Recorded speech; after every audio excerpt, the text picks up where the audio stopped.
Welcome to my channel. ഞാനൊന്ന് set ആയിട്ടിരിക്കുകയാണ്. അപ്പോൾ എല്ലാവരും സുഖമായിരിക്കണമെന്ന് വിശ്വസിക്കുന്നു. സോ ഞാൻ ഈ ടാഗ് ലൈനിൽ പറഞ്ഞ കണക്ക് റെസ്പോണ്ട് ആൻഡ് റോസ്റ്റിംഗ് എന്ന് പറയാൻ പറ്റില്ല.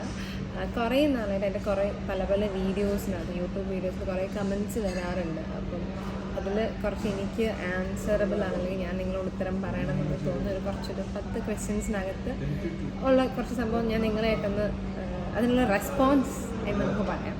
ഞാൻ കുറച്ച് സെലക്ട് ചെയ്ത് വെച്ചിട്ടുണ്ട്. അപ്പോൾ ഫസ്റ്റ് ഉമ്മായും ഇത്തായും നസ്മിനൊക്കെ ആയിട്ട് ഒരു ട്രിപ്പ് പോയൊരു ലൈക്ക് നമ്മൾ സൂവിലൊക്കെ പോയൊരു വ്ളോഗൊക്കെ ഞാൻ ചെയ്യുന്നത്. എൻ്റെ 1-2 വീഡിയോസിനകത്ത് അവരിങ്ങനെ വരുന്നുണ്ടായിരുന്നു. അപ്പം കുറേ പേര് എന്നോട് ചോദിച്ചിട്ട് ക്വസ്റ്റ്യൻ, നസ്മിൻ ആരാണ് എൻ്റെ എന്നുള്ളതാണ്, അനിയത്തിയാണോ എന്നുള്ള കുറേ ഡൗട്ട്സ് കുറേ പേർക്കുണ്ടെന്നാണ്. പക്ഷെ അതൊന്ന് ക്ലാരിഫൈ ചെയ്യാണ്. നസ്മിൻ എൻ്റെ ഇത്താടെ മകളാണ്.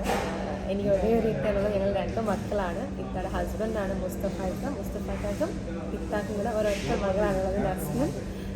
അങ്ങനെ എൻ്റെ സഹോദരിയുടെ കുട്ടി അങ്ങനെയൊന്നുമല്ല. എനിക്ക് ലൈക്ക് ഞാനും ഇത്തായും അവളും വീട്ടിൽ ഉമ്മാക്കും വാപ്പാക്കും നമ്മൾ മക്കളെ പോലെയാണ്. അപ്പോൾ എനിക്ക് കുറച്ചും കൂടെ ഞാൻ എൻ്റെ വീട്ടിൽ ഇളയതായതുകൊണ്ട് എനിക്കൊരു ഇളയ ഒരാളെ പാമ്പർ ചെയ്യാൻ അല്ലെങ്കിൽ നോക്കുക അവളുടെ കാര്യങ്ങൾ ചെയ്യാൻ അവളെ ഓരോ സ്ഥലത്ത് കൊണ്ടുവന്നത് ഭയങ്കര ഇഷ്ടമുള്ള സംഭവമാണ്.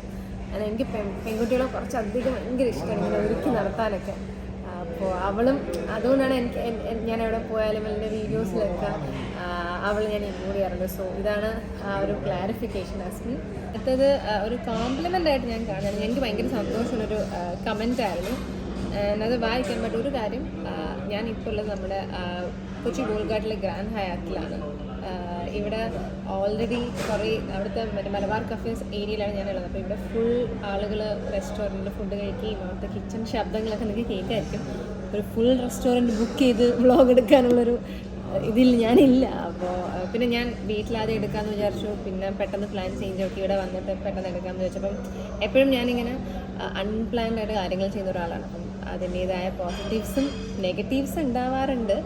അപ്പം ഈ വീഡിയോയിൽ നിങ്ങൾ അപ്രതീക്ഷിതമായ ചില ശബ്ദങ്ങളും സംസാരങ്ങളും ഒക്കെ ബാക്ക്ഗ്രൗണ്ടിൽ കേൾക്കാൻ ഇടയുണ്ടാവും. അപ്പോൾ അതൊക്കെ ഒന്ന് ക്ഷമിക്കുക. നമ്മൾ ജസ്റ്റ് ഇഗ്നോർ ചെയ്തിട്ട് ഇതിലേക്ക് മാത്രം ഒന്ന് കോൺസെൻട്രേറ്റ് ചെയ്യാം. അപ്പം കമൻറ്റ് ഞാൻ ഫുൾ വായിക്കും. എനിക്ക് ഭയങ്കര ഇഷ്ടമായ കമൻറ്റാണ്. ഒത്തിരി താങ്ക്സ് നൂർ. ഞാനൊരു തിരുവനന്തപുരംകാരനാണെങ്കിലും 2 or 3 times സൂവിൽ പോയിട്ടുള്ളൂ. മുറ്റത്തെ മുല്ലയ്ക്ക് മണമില്ലല്ലോ എന്ന് പുള്ളൊരു ബ്രാക്കറ്റ് ഇട്ടിട്ടുണ്ട്. നൂറിൻ്റെ വീഡിയോ ആ പഴയ കാലത്തേക്ക് കൊണ്ടുപോയി. അവിടുത്തെ അന്തേവാസികൾ പഴയ ആൾക്കാർ തന്നെയാണെന്ന് തോന്നുന്നു. എപ്പോഴും ഉപ്പായ എങ്ങും കൂട്ടാറില്ലാതെയാണ് പോകുന്നത്. നസ്മിൻ കുട്ടിയുടെ സംസാരം ഒരു ഹാർട്ടുണ്ട്. ഇത്തായുടെ അന്വേഷണം പറഞ്ഞേക്കും. സൂ വീഡിയോക്ക് എനിക്ക് കിട്ടിയൊരു കമൻറ്റായിരുന്നു. എനിക്ക് ഭയങ്കര സന്തോഷമായിരുന്നു. കാരണം ഞാനും ചെറുതിലെന്തോ ആണ് സൂല് പോയിട്ടുള്ളത്. പിന്നെ ഞാൻ പോയത് ഇപ്പോഴായിരുന്നു. നസ്മിൻ്റെയും ഇത്താനോടൊക്കെ അന്വേഷണം ഞാൻ അറിയിക്കുന്നതായിരിക്കും. ഞാൻ വാപ്പ ഇല്ലാതെയാണോ പോവുകയും ചോദിച്ചിട്ടുണ്ട്. അതിന് ഞാനൊരു കുറേ പേരോട് ചോദിച്ചിട്ടുണ്ട്. എൻ്റെ വീഡിയോസിൽ മറ്റു വീഡിയോസിൽ വാപ്പ എന്താ ഇല്ലാത്തത്, വാപ്പ നാട്ടിലാണോ ഇവിടെയാണോ, പുള്ളിക്ക് ഇഷ്ടമില്ലേ ഈ വീഡിയോയിൽ വരാൻ എന്നൊക്കെ. അവിടെ സത്യാവസ്ഥ എന്താണെന്ന് വെച്ചാൽ വാപ്പ കുറച്ചൊരു ഭയങ്കര റിസർവ്ഡ് ആയിട്ടുള്ള ഒരാളാണ്. ഒന്ന് വാപ്പയ്ക്ക് ഈ ഫോട്ടോ അതിപ്പോൾ എൻ്റെ വ്ളോഗോ യൂട്യൂബോ അങ്ങനെയൊന്നുമല്ല, അല്ലാതെ തന്നെ വാപ്പ ഈ പണ്ടൊക്കെ ആൽബത്തിനൊക്കെ ഫോട്ടോയൊക്കെ എടുക്കാൻ നിന്നാൽ വാപ്പ വരുമല്ലോ. വാപ്പ ബാക്കിലോട്ട് ഇങ്ങനെ ഓടി ഓടിക്കും. നമ്മൾ മറ്റേ വെറുതെ ഇല്ല ഭാര്യയിൽ ജയറാമേട്ടനൊക്കെയുള്ള അതാണ് വാപ്പയുടെ ലൈൻ. അപ്പോൾ വാപ്പ ലൈക്ക് ഭയങ്കര ക്ലോസ് ആയിട്ടുള്ള ആളുകൾക്കറിയാം. വാപ്പ സംസാരിക്കും, ചിരിക്കും, വർത്താനം പറയും. പക്ഷേ കുറച്ചങ്ങനെ പബ്ലിക്കിൽ വന്ന് നിൽക്കാനും ഫോട്ടോ എടുക്കാനും അല്ലെങ്കിൽ അങ്ങനെ ഒരു ഔട്ട് സ്പോക്കൺ ആയിട്ടുള്ള ആളല്ല. പിന്നെ ഞാൻ അത്യാവശ്യം നന്നായി വർത്താനം പറയും. പിന്നെ എൻ്റെ ഉമ്മ നന്നായിട്ട് വർത്താനം പറയും. ഞങ്ങളുടെ വീട്ടിൽ നസ്മിനും ഇപ്പം എല്ലാവരും ഉള്ള സ്ഥിതിക്ക് വാപ്പയോട് ഒന്ന് സംസാരിച്ച് അതൊരു ഭയങ്കര വലിയ എക്സ്പ്ലോഷൻ നടക്കാൻ പറ്റും. വാപ്പ ഒന്ന് ബാലൻസ് ചെയ്ത് കുറച്ച് സൈലൻ്റ് ആയിട്ടുള്ള ഒരാളാണ്. ഡാൻഡ്രഫ്സിന് എന്താണ് ഹോം റെമഡീസ് അങ്ങനെ എന്തെങ്കിലും ഉണ്ടോ എന്നുള്ളതാണ്. എന്നോട് ഒരുപാട് പേര് ചോദിക്കുന്ന ക്വസ്റ്റ്യൻസ് ഇപ്പം ഹെയറിനെ റിലേറ്റ് ചെയ്ത് ചോദിക്കുന്നത്. എനിക്കങ്ങനെ മുട്ടോളം മുടിയൊന്നുമില്ല. പക്ഷേ എങ്കിലും മുടി എങ്ങനെയാണ് മെയിൻറ്റെയിൻ ചെയ്യുന്നത്, കേൾസ് വെക്കാൻ എന്താ ചെയ്യുന്നത്, ഡ്രൈ ആകുമ്പോൾ ഫ്രിസി ആകുമ്പോൾ അല്ലെങ്കിൽ ഡാൻഡ്രഫ് മാറ്റാൻ എന്താ ചെയ്യുക, ഇങ്ങനെ കുറേ ക്വസ്റ്റ്യൻസ് എപ്പോഴും വരാറുണ്ട്. അപ്പം അതിനൊക്കെ ഒരു സൊല്യൂഷനായിട്ടാണ് ഞാൻ ഇന്ന് വന്നിരിക്കുന്നത്. ഡാൻഡ്രഫ് എനിക്കുണ്ട്, നമുക്ക് എല്ലാവർക്കും ഉണ്ടായിരുന്നു. അപ്പം എനിക്ക് കുറച്ചധികം ഉണ്ട്, കുറച്ച് ഓയിലി സ്കാൽപ്പൊക്കെയാണ്. ആൻഡ് വിൻ്റർ സീസണിലാണ് ഭയങ്കരമായിട്ട് ഉണ്ടാവും. ഇപ്പം ചൂട് സമയത്ത് അതുണ്ട്. അപ്പം ഞാനിത് എങ്ങനെ ടാക്കിൾ ചെയ്യുന്നത്, ഇപ്പം വീട്ടിൽ ഉമ്മയൊക്കെ ആണെങ്കിൽ പറയാറുണ്ട് ഈ നാരങ്ങയും നമ്മുടെ ഇഞ്ചിയൊക്കെ മിക്സ് ചെയ്യുന്നത് നമ്മുടെ മുടിക്ക് ഭയങ്കര നല്ലതാണ്, ഡാൻഡ്രഫ് ഇല്ലാതെ ആക്കുന്നുണ്ട്. പിന്നെ ഇപ്പം ഈ ലെമൺ, ജിഞ്ചർ അങ്ങനത്തെ കണ്ടൻസൊക്കെ ഉള്ള ഒരുപാട് ആൻറ്റി ഡാൻഡ്രഫ് ഷാംപൂസ് നമുക്ക് അവൈലബിൾ ആണ്. അപ്പം ഈ ആൻറ്റി ഡാൻഡ്രഫ് ഷാംപൂസ് ഓബ്വിയസ്ലി കുറച്ച് കെമിക്കൽ ഫോർമുലാസ് ഉണ്ടാവും. അത് നമ്മുടെ ഡാൻഡ്രഫിനെ റിമൂവ് ചെയ്യും, പക്ഷേ അറ്റ് ദ സെയിം ടൈം നമ്മുടെ സ്കാൽപ്പിനെ ഭയങ്കര ഡ്രൈനെസ്സിലേക്ക് കൊണ്ടുവരാം, അല്ലെങ്കിൽ പിന്നീടുള്ള കുറേ ആഫ്റ്റർ എഫക്ട്സ് സൈഡ് എഫക്ട്സ് കൂടി ഭയങ്കര ഡ്രൈ ആക്കി വെക്കുക, അങ്ങനത്തെ കുറേ പ്രശ്നങ്ങളൊക്കെ ഉണ്ടാകും. അപ്പം അങ്ങനെ കുറേ ഷാംപൂസ് ആൻഡ് കണ്ടീഷണേഴ്സ് യൂസ് ചെയ്യാനുള്ള ആളാണ്. റീസെൻ്റ്ലി ഞാൻ ഏറ്റവും ലാസ്റ്റ് എത്തി നിൽക്കുന്നത് നമ്മുടെ മാമാഅർത്തിൻ്റെ anti dandruff lemon shampoo and കണ്ടീഷണറാണ്. അത് ലെമൺ ആൻഡ് ജിഞ്ചറാണ് മെയിൻ ഇൻഗ്രീഡിയൻസ്. ലെമൺ എന്ന് പറയുന്നത് നമ്മുടെ ഇപ്പം ഹെയറിനകത്തുള്ള സ്കാൽപ്പിൽ ഫ്ലേക്ക്നെസ്സും ഡാൻഡ്രഫൊക്കെ റിഡ്യൂസ് ചെയ്യാൻ ഭയങ്കര ഹെൽപ്പ് ചെയ്യും. ആൻഡ് ജിഞ്ചർ ഒബ്വിയസ്ലി ആ ഒരു ഡ്രൈനെസ് ഫ്രിസി ആയിട്ടുള്ള ഹെയറിനെ കൺട്രോൾ ചെയ്യാൻ ഭയങ്കര ഹെൽപ്പ് ചെയ്യും. മാമാഅർത്തിൻ്റെ newly launch lemon and ginger range എന്ന് പറയുന്നത് സേഫ് മെയ്ഡ് സർട്ടിഫൈഡ് ആണ്. ഇപ്പം നമ്മുടെ ഷാംപൂസ് യൂസ് ചെയ്യുമ്പോൾ നമ്മുടെ ഹെയറിനെ നന്നായിട്ട് ക്ലെൻസ് ചെയ്യുക, അതിനകത്തുള്ള ഈ ഡാൻഡ്രഫ് റിമൂവ് ചെയ്യാൻ ഹെൽപ്പ് ചെയ്യുക. At the same time conditioners use ചെയ്യുമ്പോൾ ഇച്ച്നെസ് കുറയ്ക്കുക, നല്ല ഫ്രിസ് ഫ്രീ ആക്കി വയ്ക്കുക, സോഫ്റ്റ് ആൻഡ് ഷൈനി സ്മൂത്ത് ആക്കി വയ്ക്കുക. At same time toxin free ആണ്. അപ്പം ഒരു രീതിയിലും ഈ ഒരു ഷാംപൂസോ കണ്ടീഷണേഴ്സോ യൂസ് ചെയ്യുന്ന നമ്മുടെ ഹെയറിന് വേറൊരു രീതിയിൽ എഫക്റ്റ് ആവാതിരിക്കാൻ ദേ ആർ റിയലി കോൺഷ്യസ്. മറ്റൊരു നല്ല കാര്യം നമ്മുടെ മാമാഅർത്ത് ചെയ്യുന്നത് എന്താണെന്ന് വെച്ചാൽ, നമ്മൾ പ്ലേസ് ചെയ്യുന്ന ഓരോ ഓർഡറിനെ ലിങ്ക് ചെയ്തിട്ട് അവർ ഒരു ട്രീ പ്ലാൻ ചെയ്യുന്നുണ്ട്. എനിക്ക് തോന്നുന്നു ബൈ 2025 ആകുമ്പോഴത്തേക്ക് അവർക്കൊരു 1 million ട്രീസ് ആക്കുക എന്നുള്ളൊരു ഇനീഷ്യേറ്റീവിലാണ് അവരത് ചെയ്യുന്നത്. പിന്നെ എൻ്റെ കോഡ് നിങ്ങൾക്ക് യൂസ് ചെയ്യാം, Noorin 2023 എന്ന് പറയുന്നത്. സോ അതുവഴി നിങ്ങൾക്ക് ഒരു സ്പെഷ്യൽ ഡിസ്കൗണ്ട്സും അവൈലബിൾ ആണ്. ഈ കൂപ്പണൊക്കെ യൂസ് ചെയ്തത് എവിടെയാണ് നമ്മൾ പർച്ചേസ് ചെയ്യേണ്ടതെന്ന് ചോദിച്ചാൽ, നമ്മുടെ ആമസോണിലും ഫ്ലിപ്കാർട്ട്, നൈക്ക, പിന്നെ മാമാഅർത്തിൻ്റെ ഒഫീഷ്യൽ ആപ്പിലും വെബ്സൈറ്റിലൊക്കെ ഇത് നമുക്ക് ചെയ്യാൻ പറ്റും. ഇതൊന്നും കൂടാതെ നമ്മൾ നിയർ ബൈ സ്റ്റോഴ്സ് ഉണ്ട്, മാമാഅർത്തിൻ്റെ ഒഫീഷ്യൽ ഔട്ട്ലെറ്റ്സ് ഉണ്ട്. അപ്പം അവിടെ നിന്ന് നമുക്ക് ബൈ ചെയ്യാവുന്നതാണ്. വെൻ നിങ്ങൾ അടുത്ത പ്രാവശ്യം നമ്മുടെ മാമാഅർത്തിൻ്റെ ഒരു ഔട്ട്ലെറ്റ് സ്പോട്ട് ചെയ്യുമ്പം എന്നോട് ഷെയർ ചെയ്യാൻ മറക്കാതിരിക്കുക, ജസ്റ്റ് കമൻറ്റ് ചെയ്യാൻ. ഓൾസോ നമ്മുടെ ഈ ഒരു anti dandruff lemon and ginger range shampoo and conditioner try ചെയ്തിട്ട് എന്താണ് നിങ്ങൾക്ക് ഉള്ളൊരു എക്സ്പീരിയൻസും ജസ്റ്റ് കമൻറ്റ് അല്ലെങ്കിൽ മെസ്സേജ് എന്തെങ്കിലും ചെയ്തിട്ട് ഷെയർ ചെയ്യുക. കാരണം ഞാനൊരു സംഭവം റെക്കമെൻഡ് ചെയ്തിട്ട് നിങ്ങൾക്കത് വർക്കബിൾ ആവുന്നുണ്ടോ, എന്താണ് അതിലുള്ള പ്രോസ് ആൻഡ് കോൺസ്, അതൊക്കെ നിങ്ങൾക്ക് തിരിച്ച് ഷെയർ ചെയ്യാവുന്നതാണ്. ആൻഡ് അതാണ് എൻ്റെ ഈ ഒരു ഡാൻഡ്രഫ് നമ്മൾ മാറ്റാൻ ഞാൻ റീസെൻ്റ്ലി ചെയ്തുകൊണ്ടിരിക്കുന്ന ഒരു പരിപാടി. ഒരു ക്വസ്റ്റ്യൻ എന്താണെന്ന് വെച്ചാൽ, ഓക്കെ,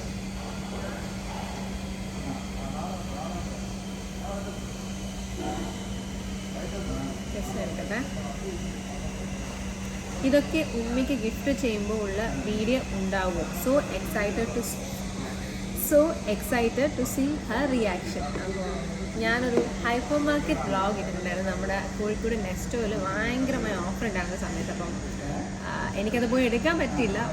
ഒന്നാമത്തെ പ്രശ്നം എന്ന് വെച്ചാൽ ഞാനിവിടെ കൊച്ചിയിലായിരുന്നു. അപ്പോൾ ഞാൻ ഇവിടെ നിന്ന് ഉമ്മക്ക് പാഴ്സലാക്കിയിട്ട് കൊല്ലത്തേക്ക് അയച്ചതാണ്. ബട്ട് ഉമ്മ ഭയങ്കര ഹാപ്പിയായിരുന്നു. കാരണം ഞാനിനി വേറെ എന്ത് ഉമ്മാക്ക് കൊടുക്കുന്നതിനെക്കാട്ടി ഉമ്മാക്ക് ഇഷ്ടമുള്ള സാധനമാണ് ഞാൻ ഈ അരിയും പച്ചക്കറിയൊക്കെ മേടിച്ചു കൊടുക്കുന്നത്. അപ്പോൾ ഉമ്മ ഭയങ്കര സന്തോഷമായിട്ടുണ്ട്. അത് അടുത്ത പ്രാവശ്യം എന്നെ കൊണ്ട് പറ്റുമെങ്കിൽ ഞാനൊരു പോയി ഉമ്മയെ സർപ്രൈസ് ചെയ്യുന്ന വീഡിയോ ഒക്കെ എടുക്കുന്നതായിരിക്കും. ഞാനിപ്പോഴും എൻ്റെ വീട് അന്ന് കൊടുത്തുവിട്ട സാധനങ്ങളിൽ റണ്ണായിക്കൊണ്ടിരിക്കുന്നു എന്ന് ഞാൻ വിശ്വസിക്കുന്നു. ആൻഡ് അടുത്ത ക്വസ്റ്റ്യൻ, ഇതൊരു കമൻ്റാണ്. ഈ കമൻറ്റ് ആക്ച്വലി ഇത് ഇവിടെ നിങ്ങൾക്കിപ്പം ഉത്തരമായിട്ട് എനിക്ക് പറയാനില്ല, പക്ഷേ നിങ്ങൾ കേൾക്കാൻ വേണ്ടിയിട്ട് പറയാണ്. Noorin never disappointed us. ചുമ്മത്തി കണ്ടന്റ് ചുമ്മത്തി. Okay, so that means so much for me. എനിക്കൊരു എനർജി ആയിട്ട് ഇതൊക്കെ കാണുമ്പോൾ. കുറേ തീയുടെ മറ്റേ സ്മൈലിലേക്ക് ഇടുന്നു. ഞാൻ ആക്ച്വലി ആ കമൻറ്റ് ഹാർട്ട് ചെയ്തിട്ടുണ്ട്, ലൈക്ക് ചെയ്തിട്ടുണ്ട്. ഞാൻ റിപ്ലൈ കൂടെ ചെയ്യാനുള്ളൂ, അതുകൊണ്ട് ഞാൻ ചെയ്യുന്നതായിരിക്കും. എന്തോ ഒരു ശബ്ദം ഇടയ്ക്ക് വന്നപ്പോൾ ഞാൻ സ്റ്റോപ്പ് ചെയ്തതാണ്. അത് വേറൊന്നുമല്ല, വാക്യൂം ക്ലീനർ ഉണ്ട് ഇവരെ ക്ലീൻ ചെയ്യുന്നത്. കൃത്യം 5 മണിക്കിന് ഇവരെ ക്ലീൻ ചെയ്യുന്നുണ്ട്. ഷാന എൻ്റെ ഫ്രണ്ടായിട്ട് ഇവിടെ നമ്മുടെ ഹാറ്റിലുള്ള ഷാന. ഇവർ ജോലിയൊക്കെ കറക്റ്റ് പക്കായിട്ട് ചെയ്യുന്നത്. 5 മണി ഫുൾ ഒരു അടിപൊളിയായിട്ട് ക്ലീൻ ചെയ്യാണ്. അതുകൊണ്ട് ഞാൻ പറയുന്നത് നിങ്ങൾക്ക് കേൾക്കാൻ പറ്റുന്നോ എന്ന് എനിക്കറിയില്ല. സോ ഞാൻ കുറച്ചുകൂടെ പോസ് ചെയ്യാണ്.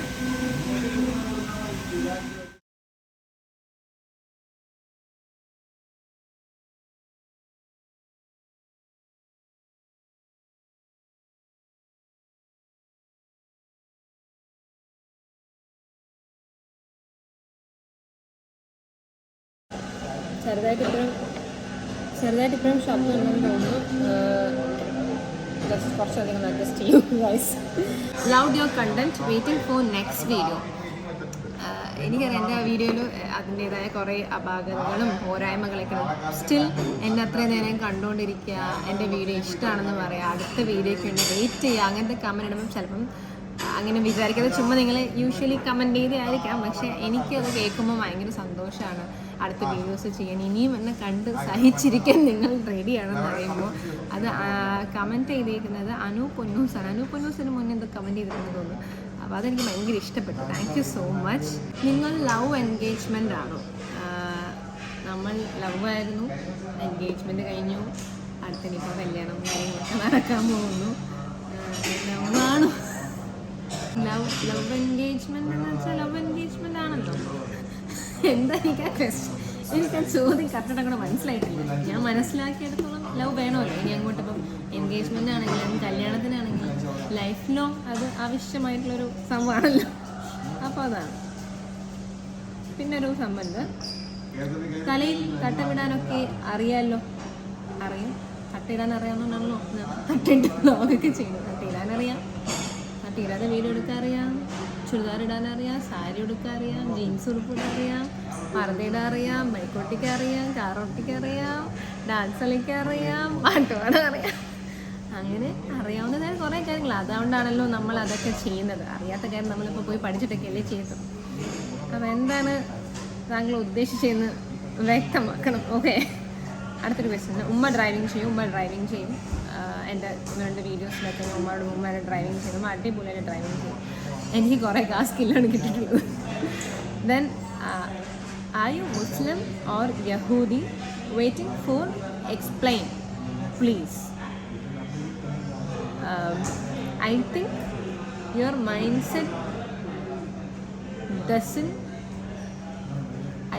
mindset does not deserve an answer. ഞാൻ ഉദ്ദേശിച്ച എത്രയേ ഉള്ളൂ. ഈ ചോദ്യത്തിന് നിങ്ങളൊരു ഉത്തരം അർഹിക്കുന്നില്ല മിസ്റ്റർ. എന്തിനാണ് ഇങ്ങനൊരു ക്വസ്റ്റ്യൻ ചോദ്യം എനിക്ക് മനസ്സിലാവുന്നത്. ഇതുപോലെ കുറേ പേര് കമൻറ്റ് ചെയ്യാറുണ്ട്. സീരിയസ്ലി, നിങ്ങൾ മുസ്ലിം ആണോ, നിങ്ങളെന്താ ഇങ്ങനെ, നിങ്ങളെന്താ അങ്ങനെ എന്നൊക്കെ പറയുന്നത്. ഇത് അപ്പോൾ എനിക്കിങ്ങനെ ചോദിക്കുന്നവരോട് ഒരൊറ്റ കാര്യം പറയാനുള്ളത്, നമ്മൾ സെൽഫായിട്ട് നമ്മളോട് തന്നെ ക്വസ്റ്റ്യൻ ചോദിച്ചപ്പോൾ എന്തിനാണ് ഈ മറ്റുള്ളവരുടെ കാര്യത്തിലൊക്കെ ഇങ്ങനെ പോയി അഭിപ്രായം പറയാനുള്ളൊരു, അതൊക്കെ ഓരോരുത്തരുടെ പേഴ്സണൽ കാര്യം. ഇപ്പോൾ എന്നെ സംബന്ധിച്ചുള്ള ഇത് എൻ്റെ പേഴ്സണൽ കാര്യമാണ്. അത് ഞാൻ എന്ത് പോസിറ്റിവിറ്റിയാണോ വിശ്വസിക്കുന്നത്, ഇപ്പോൾ എൻ്റെ പടച്ചവനായിക്കോട്ടെ അല്ലെങ്കിൽ മറ്റൊരാൾക്ക് അവരെന്തിലാണോ വിശ്വസിക്കുന്നത് അതുമായിട്ടുള്ളൊരു ബന്ധമാണ്. അത് നമ്മൾ വേറൊരാൾ പറഞ്ഞിങ്ങനെ ഫോഴ്സ് ചെയ്യിക്കാൻ എന്തിനാണ് നിൽക്കുന്നത്. അങ്ങനെ ചെയ്യുന്നത് ശരിക്കും സ്വന്തം കാര്യത്തിൽ ആദ്യം ഫുൾ ക്ലിയർ ആക്കാൻ വേണ്ടിയിട്ട് ട്രൈ ചെയ്യാന്നുള്ളതാണ്. പിന്നെ ഇയാളോടൊപ്പം എനിക്ക് എന്താ മറുപടി പറയേണ്ടതെന്ന് എനിക്ക് തോന്നുന്നു. പുള്ളിക്ക് ഒരു മറുപടി അയാൾ അർഹിക്കുന്നില്ല. അപ്പം അയാൾ നമ്മൾ അങ്ങനെ വിടുക. അടുത്തൊരു ക്വസ്റ്റ്യൻ ഉണ്ട്. ആമിനെയാണ്. ഹലോ നൂറിൻ, എന്നെ അറിയാമോ? നമ്മൾ ഒന്നിച്ച് സ്കൂളിലും ട്യൂഷനിലും പഠിച്ചിട്ടുണ്ട്. ഡു യു റിമെമ്പർ മീ എന്നാണ് പുള്ളിക്കാരി. ഡു യു റിമെമ്പർ മീ എന്ന് ഉദ്ദേശിക്കുന്നത്. എനിക്ക് കുറേ ആമിന എന്ന പേരുള്ള ഫ്രണ്ട്സ് ഉണ്ട്. അത് സ്കൂളിൽ പഠിച്ചിട്ടുണ്ട്. പിന്നെ ലൈക്ക് എൻ്റെ ചൈൽഡ്ഹുഡ് ഫ്രണ്ട് ഉണ്ട്. ഞാനിപ്പോൾ വർക്ക് ചെയ്യുമ്പോൾ ഫ്രണ്ട്സ്. അപ്പം ഒരുപാട് ആമിനമാരുണ്ട്. പിന്നെ സ്കൂളിലും ട്യൂഷനിലും ഒരുമിച്ച് പഠിച്ചൊരു ആമിന എന്ന് പറയുമ്പോൾ എനിക്ക് ഒരാളെ മനസ്സിലാവുന്നുണ്ട്. ലൈക്ക് പുള്ളിക്കാരത്തി ആണെന്നുണ്ടെങ്കിൽ സുഖമായിരിക്കുന്നു വിശ്വസിക്കുന്നുണ്ട്. ഹായ് ആമിന. എന്താണ് പഠിത്തം, എന്തൊക്കെ കാര്യങ്ങൾ അറിയണം എന്ന് എനിക്കുണ്ട്. എന്തെങ്കിലും വെച്ചാൽ നമുക്ക് നേരിട്ട് കാണാം, സംസാരിക്കാം. ഞാൻ ഉദ്ദേശിച്ച ആമിനാണെങ്കിൽ really I am so happy. എൻ്റെ വീഡിയോ കണ്ട് താഴെ വന്ന് കമൻറ്റ് ചെയ്തതിൽ എനിക്ക് ഭയങ്കര സന്തോഷമുണ്ട്. ദെൻ ഷാളിട്ടാൽ മൊഞ്ചു കൂടും. Thanks. First time scene your vlog, the way your presentation so cute, keep it up. Okay, thank you so much. എനിക്ക് ഇങ്ങനത്തെ കോംപ്ലിമെൻറ്റ്സ് കുറച്ചധികം ഇഷ്ടം. അങ്ങനെ നിങ്ങൾ കുറച്ചധികം കമൻറ്റ് ചെയ്തോളൂ. അടുത്ത ക്വസ്റ്റ്യൻ. കല്യാണത്തിന് വിളിക്കുമോ? എന്നാണ് കല്യാണം ജൂലൈയിലാണ്. അങ്ങനെ ഡേറ്റ് പ്രോപ്പർലി ഫിക്സ് ചെയ്തിട്ടുള്ള അതിൻ്റെ കാര്യങ്ങളൊക്കെ നടക്കണേ ഉള്ളൂ. പിന്നെ കല്യാണത്തിന് വിളിക്കുമോ എന്ന് ചോദിച്ചാൽ ഞാൻ വെറുതെ ഭംഗിവാക്കിന് എല്ലാവരെയും വിളിക്കുന്നു പറഞ്ഞിട്ട് കാര്യമില്ല. റിയാലിറ്റി എന്താണെന്ന് ഞാൻ പറയാം. എനിക്ക് എല്ലാവരെയും വിളിക്കണം എന്നൊക്കെ ഉണ്ട്. അപ്പം എൻ്റെ വളരെ അടുത്ത എല്ലാ സുഹൃത്തുക്കളെയും ഫാമിലീനെയും എല്ലാവരെയും വിളിച്ചിട്ട് നമ്മളൊരു അടിപൊളി കല്യാണമൊക്കെ നടത്തുന്നത്. പക്ഷേ ഇപ്പം നമ്മൾക്ക് ഇപ്പം എന്നെ അറിയാത്ത, ഇപ്പം എനിക്ക് അറിയാത്ത ഒരുപാട് പേരുണ്ട്. അല്ലെങ്കിൽ നമ്മളൊരു പബ്ലിക് ഫിഗർ ആയതുകൊണ്ട് എല്ലാവരെയും കൂടെ വിളിച്ച് നടത്താനുള്ള മേ ബി ഒരു ഫൈനാൻഷ്യൽ സ്റ്റെബിലിറ്റിയും അല്ലെങ്കിൽ അത് നമുക്ക് ഒത്തുവരുന്നൊരു ചുറ്റുപാടും ഒക്കെ റെഡിയാക്കാൻ കുറച്ചധികം സമയവും കാര്യങ്ങളൊക്കെ എടുക്കും. അപ്പം ഞാൻ വെറുതെ വരുമെന്ന് പറഞ്ഞിങ്ങനെ നിങ്ങൾ മുഖത്തൊക്കെ ചിരിച്ച് പറഞ്ഞിട്ട് കാര്യമില്ല. അപ്പം ഞാൻ റിയാലിറ്റി അത് പറയാം. അപ്പം എല്ലാവരെയും എനിക്ക് ചിലപ്പം ക്ഷണിക്കാൻ പറ്റുന്നില്ല. പക്ഷേ എൻ്റെ എല്ലാ അപ്ഡേറ്റ്സും കല്യാണത്തെ പറ്റി ആയിക്കോട്ടെ, അതിൻ്റെ പ്രിപ്പറേഷൻസ് എന്താണെന്നും അത് കഴിഞ്ഞിട്ടുള്ള കാര്യങ്ങൾ എന്താണെന്നും അങ്ങനെയുള്ള എല്ലാ ഡീറ്റെയിൽസും ഞാൻ എൻ്റെ വ്ളോഗിലൂടെ ലൈവായിട്ട് നിങ്ങൾ അപ്ഡേറ്റ് ചെയ്യും. അപ്പോൾ എനിക്ക് തോന്നുന്നു അന്നത്തെ ദിവസം നിങ്ങൾ അവിടെ എങ്ങനെയാണോ ഉള്ളത് അതുപോലെ നിങ്ങൾക്ക് എൻ്റെ വീഡിയോയിലൂടെ കാണാൻ സാധിക്കും. സോ അതൊക്കെ നിങ്ങളെല്ലാവരും അറിയിക്കുന്നതായിരിക്കും. അപ്പോൾ പിന്നെ എന്നോട് ചോദിച്ചുള്ള ക്വസ്റ്റ്യനാണ്, നൂറിൻ ഇനി സിനിമയിൽ അഭിനയിക്കുമോ ആഫ്റ്റർ മാരേജ്? എന്താ കല്യാണം കഴിഞ്ഞ സിനിമയിൽ അഭിനയിച്ച സിനിമ പിടിച്ച് കടിക്കുന്നില്ലല്ലോ നമ്മളെ. പിന്നെ എന്ത് എല്ലാ ജോലിയും ഇപ്പം എത്രയോ ആളുകൾ ജോലി ചെയ്യുന്നുണ്ടോ, കല്യാണം കഴിഞ്ഞ് ജോലി ചെയ്യുന്നുണ്ട്. അപ്പം അതുപോലെയുള്ള സിനിമയിൽ പിന്നെ എൻ്റെ ഒരു ലൈക്ക് കല്യാണം എന്നുള്ള പെർസ്പെക്റ്റീവ് മാറ്റി വെച്ചിട്ട് ഞാൻ ആദ്യം ഒരു പടം ചെയ്തു അഡാർലോ എന്നാണ്. അപ്പോൾ അതിനുശേഷം അവിടെ നിന്നുണ്ടായ 1-2 സിനിമകളുടെ ഭാഗമായി ഞാൻ. അത് കഴിഞ്ഞപ്പോഴേക്കും നമ്മുടെ കോവിഡൊക്കെ വന്നു. പിന്നെ 2 വർഷം അങ്ങനെ പോയി. അത് കഴിഞ്ഞ് അന്ന് ചെയ്ത പടങ്ങൾ ആ ഒരു ഇമ്പാക്റ്റിൽ പിന്നീട് തിരിച്ച് വന്നില്ല. അപ്പം അതൊക്കെ കൊണ്ട് എനിക്ക് തോന്നി കുറച്ച് നാളത്തേക്ക് ഒന്നൊരു ബാക്ക് ചെയ്തിട്ട് നല്ലത് എന്താന്ന്.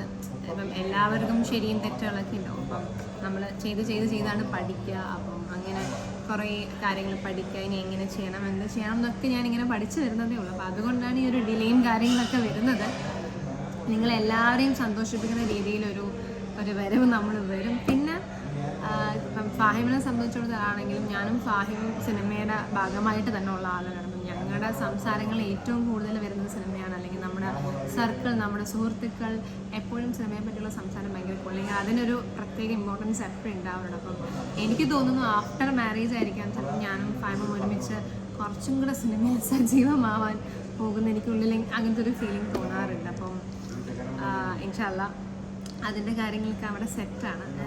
അതുകൊണ്ട് ഇപ്പം ഇങ്ങനെ കല്യാണം കഴിഞ്ഞ സിനിമ, കല്യാണത്തിന് മുന്നേ സിനിമ, അല്ലെങ്കിൽ എല്ലാത്തിനും ഒരു എൻഡാണ് മാരേജ്, എനിക്ക് അങ്ങനത്തെ ഫീലിംഗ് ഒന്നുമില്ല. ലൈഫ് അതിൻ്റേതായൊരു ഫ്ലോയിൽ ആ ഒരു ഹാപ്പിനെസ്സിൽ ഫ്രീ ആയിട്ട് നമ്മൾ പോകാനുള്ളൊരു കാര്യമാണ്. അപ്പം അങ്ങനത്തെ ഒരു ഇതൊന്നുമില്ല. ആഫ്റ്റർ മാരേജ് ബിഫോർ മാരേജ് ലൈഫൊന്നുമില്ല. എൻഗേജ്മെൻറ്റിന് കിട്ടിയ ഗിഫ്റ്റുകൾ അൺബോക്സ് ചെയ്യുന്നൊരു വീഡിയോ ചെയ്യാമോ? ഇത് ആക്ച്വലി ഞാൻ എൻഗേജ്മെൻറ്റ് ആ ഒരു കുറേ വീഡിയോസ് ഇട്ട സമയത്ത് വന്നൊരു കമൻറ്റാണ്. ആക്ച്വലി ഇപ്പോൾ ആ ഗിഫ്റ്റൊക്കെ ഞാൻ അൺബോക്സ് ചെയ്ത് തീർത്തു. അതിനകത്ത് എന്തായിരുന്നു മെയിൻ എന്ന് പറഞ്ഞാൽ എനിക്കന്നൊരു വാച്ച് ഗിഫ്റ്റ് ചെയ്തിട്ടുണ്ടായിരുന്നു. ഈ വാച്ച് ഇതല്ല, വേറെ വാച്ചാണ്, ഞാൻ കാണിച്ചു തരാം. പിന്നെ ഫാഹിം എനിക്കൊരു റിങ്, ഈ റിങ് ഉണ്ട്, ഈ ഒരു റിങ് ഗിഫ്റ്റ് ചെയ്തിട്ടുണ്ടായിരുന്നു. പിന്നെ ഫാഹിമിൻ്റെ ഉമ്മ, സിസ്റ്റേഴ്സ്, കസിൻസ് എല്ലാവരും ചേർന്ന് ചെറിയ ഗിഫ്റ്റ് പോലെ ചെറിയ ഗോൾഡും കാര്യങ്ങളൊക്കെ ഉണ്ടായിരുന്നു. പിന്നെ ഏറ്റവും കൂടുതൽ അതിനകത്തുണ്ടായിരുന്ന ചോക്ലേറ്റ്സ് ആണ്. എനിക്ക് ചോക്ലേറ്റ്സ് ഭയങ്കര ഇഷ്ടമാണ്. ചോക്ലേറ്റ്സിൻ്റെ കൂടെ എനിക്കൊന്ന് ആ വീഡിയോ കുറച്ച് നന്നായിട്ട് കണ്ടവർക്ക് മനസ്സിലാക്കും. ഒരുപാട് മറ്റേ കുഞ്ഞു ഭരണി പോലത്തുള്ള ബോക്സ്, മറ്റേ കുപ്പിക്കകത്ത് തേൻമിഠായി കൊണ്ടുവന്നിട്ടുണ്ടായിരുന്നു. എനിക്കിപ്പം എത്ര വലിയ ചോക്ലേറ്റ്സ് സൈഡിലുണ്ടെങ്കിലും തേൻമിഠായി എൻ്റെ ഫേവറേറ്റാണ്. അത് ഒരുപാട് പേർക്ക് അറിയാം, അത് ഫാഹിമിനും അറിയാം. അപ്പോൾ അത് ഫാഹിമിനും അറിയാം. അപ്പം അന്ന് ഫാഹിമിൻ്റെ അവിടെ നിന്ന് കുട്ടി കസിൻസ് ഉണ്ട്. അപ്പം കുട്ടിപ്പട്ടാളങ്ങളുടെ കയ്യിലെല്ലാം വലിയ ഓരോരോ ബോക്സ് നിറയെ തേൻമിഠായി ഉണ്ടായിരുന്നു. അപ്പം അത് ഞാൻ കുറേ കഴിച്ചു. പിന്നെ വീട്ടിൽ നസ്മിനുണ്ട്, നസ്മിന് ചോക്ലേറ്റ്സ് ഭയങ്കര ഇഷ്ടം. അപ്പോൾ കുറേ നസ്മിൻ കഴിച്ചു. പിന്നെ നമ്മൾ കസിൻസിന് എല്ലാവരും കൊടുത്തു. പിന്നെ ഫാഹിം തന്നെ കുറേ കൈയിട്ട് വാരി എടുത്തിട്ട് പോയിട്ടുണ്ട്. അപ്പോൾ അങ്ങനെ ഞാനത് തീർന്നു പോയി ഗൈസ്. അല്ലെങ്കിൽ ഞാനൊരു അൺബോക്സിങ് ചെയ്യുന്നതാണ്, അത് ചെയ്യാൻ വിട്ടൂടെ. അത് ഞാൻ ഈ കമൻറ്റ് കണ്ടപ്പോൾ ഞാൻ ശരിക്കും ആലോചിച്ചു, അങ്ങനെ ചെയ്യാമായിരുന്നല്ലോ. അപ്പോൾ അത് മാത്രം എനിക്ക് പറ്റിയില്ല. അപ്പം ഇതൊക്കെയാണ് കുറച്ചധികം മെജോറിറ്റി എൻ്റെ എല്ലാ വീഡിയോസിനെയും താഴെ വന്നുകൊണ്ടിരുന്ന കമൻറ്റ്സ്. അപ്പോൾ അതിനൊക്കെ ഞാൻ റെസ്പോണ്ട് ചെയ്തിട്ടുണ്ട് എന്നാണ്. ഇനി കുറച്ചും കൂടെ ഉണ്ട്. അതെനിക്ക് തോന്നുന്നു ഇതിൻ്റെ റെസ്പോൺസ് അറിഞ്ഞിട്ട് ഞാൻ അടുത്ത വ്ളോഗ് ചെയ്യാം. പിന്നെ ഇതിൻ്റെ താഴെ കുറേ ഇപ്പം കമൻറ്റുകൾ വരും. അപ്പോൾ അതൊക്കെ നമുക്ക് നോക്കിയൊരു ചെറിയ വീഡിയോ, ഒരു നെക്സ്റ്റ് പാർട്ട് പോലെ നമുക്ക് വേണമെങ്കിൽ ചെയ്യാം. അപ്പം ഇത്രയേ ഉള്ളൂ. ഞാൻ പോവാണ്. എൻ്റെ hot chocolate already cold chocolate ആയിരുന്നു. പക്ഷേ എനിക്ക് ഇവിടുത്തെ ഹോട്ട് ചോക്ലേറ്റ് ഭയങ്കര ഇഷ്ടമാണ്. കൊച്ചിയിലുള്ള ആളുകൾക്ക് ഡു ട്രൈ ദിസ്. നമ്മുടെ ഹയത്തിൽ ഹോട്ട് ചോക്ലേറ്റ് ഭയങ്കര നല്ല ടേസ്റ്റാണ്. അങ്ങനെ ചോക്ലേറ്റ് ഫാൻസ് അങ്ങനെ ഉണ്ടെങ്കിൽ നിങ്ങൾക്ക് വന്ന് ട്രൈ ചെയ്യാവുന്നൊരു സംഭവമാണ്. ആൻഡ് ഇറ്റ്സ് ഭയങ്കര പ്രൈസ്. ഇതൊരു 5 സ്റ്റാർ ഹോട്ടൽസിനൊക്കെ നമ്മൾ എപ്പോഴും വിചാരിക്കും ഇറ്റ്സ് വെരി കോസ്റ്റ്ലി. പക്ഷേ നമ്മൾ ഇവിടെ നിന്നിട്ട് ഈ ഒരു hot chocolates very decent price. നമ്മളിപ്പോൾ ഒരു കഫേസിലൊക്കെ പോകുന്ന ഒരു സംഭവമാണ്. ആൻഡ് ഭയങ്കര നല്ല വ്യൂ കിട്ടും. വൈകുന്നേരം വന്നാൽ നമ്മൾ നേരെ കാണുന്ന കുറേ കായലും അവിടുത്തെ പരിപാടിയും സെറ്റപ്പൊക്കെ അടിപൊളിയാണ്. അപ്പം ആ വിഷ്വൽസ് ആക്ച്വലി നിങ്ങൾക്ക് കാണാൻ പറ്റും ടേൺ ചെയ്യുന്നത്. ഞാൻ ഇവിടെ ഇരുന്ന് ഹോട്ട് ചോക്ലേറ്റ് ഒക്കെ കുടിക്കാം. Then thank you so much. ഭയങ്കര ലോങ് ആയോ എന്ന് എനിക്ക് ഡൗട്ടുണ്ട്. സ്കിപ്പ് ചെയ്ത് പോകരുത്. അടുത്ത വീഡിയോ കുറച്ച് ഷോർട്ടാക്കാം. അപ്പോൾ ബൈ.